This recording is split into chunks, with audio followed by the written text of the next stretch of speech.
kamu yang masih indah, Mas. Bang, bungkui bang, pakai tunjang, gulai cubadak sama gulai pucuk ubi bang. Cubadak sama pucuk ubi apaan tuh, Mas? Lah, lo kok abang orang Minang, masa nggak tahu cubadak? Saya bukan orang Minang, Mas. Saya orang Medan. Lah, terus ngapain buka nasi Padang? Harusnya abang buka tambal ban dong. Gak semua orang Medan harus punya tambal ban. Hotman Paris nggak punya tambal ban. Ya udah kalau gitu, bungkusin deh satu nasi pakai tunjang aja.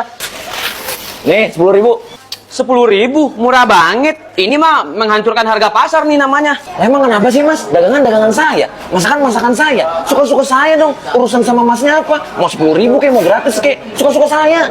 Terus satu lagi, foto Ongku Salinya mana? Kenapa nggak dipasang? Ongku Salih siapa, Mas? Saya nggak kenal. Saya kenalnya Pasming Base. Mas dari tadi itu siapa sih? Pokoknya nggak boleh. Kalau mau, harganya samain sama rumah makan yang lain. Kalau nggak, tutup aja nih rumah makan. Nggak mau, nggak usah atur-atur gue deh. Assalamualaikum. Waalaikumsalam, pas banget ada Mama Dede. Mau curhat dong, Ma? Iya dong, Ce. Apa hukumnya